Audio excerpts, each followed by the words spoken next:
Kapin sa 4,000 ka mga probationers ug parolees ang gi-monitor karon sa mga staff sa Mandawi City Parole and Probation Office. Kabahin sila sa decongestion program sa kagamhanan aron mapaluag ang mga jail facility. Aniya ang report. Gahapong adlaw gipahigayon ang binuwan nga tigom sa Mandawi City Parole and Probation Office uban sa mga probationers and parolees gikan sa dakbayan sa Mandawi, Consolacion, Liloan ug Compostela.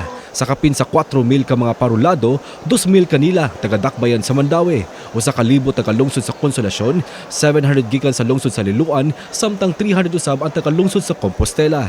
Apan gahapong adlaw, 2,680 lang kanila ang nakahimo pagtambong. Gipasabot nga Irish May Patok, Supervising Probation and Parole Officer, nga ang binuwang pagtambong sa mga parolado usa ka kondisyon nga gilatid sa korte aron ma-monitor ang ilang makalihukan. Mandawi City, Consolacion, Liloan, and Compostela. So mo nang inani ni sila kadaghan kay mo na ang amo ang tulo ka munisipalidad ug usa ka syudad ang gi-cover sa jurisdiction sa Mandawi City nga office. Lakip unya sa mga community services nga salmutan sa mga probationers ug sa mga parolees mo ang mga brigada eskwela karong Hunyo.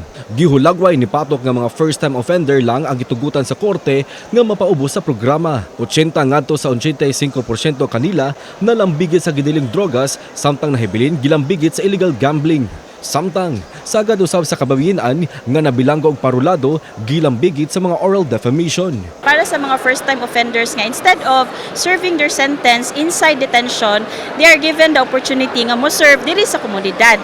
So mo nang community work service, motabang sila sa komunidad, unya mo report sad sila namo for rehabilitation and monitoring. Sa miaging Abril 8 karong tuiga, 150 ngadto sa 160 ka mga persons deprived of liberty o PDL sa Mandawi City Male Dormitory sa Barangay Basak, Dakbayan sa Mandawi, girekomendar sa korte nga ipaubos sa programa. Ilang giabagan ng mga PDL sa pagproseso aron mamahimong kalipikado sa programa. Kauban si Galfi Relian o Rod Prado, Mark Regia Abella. Balitang Bisdak.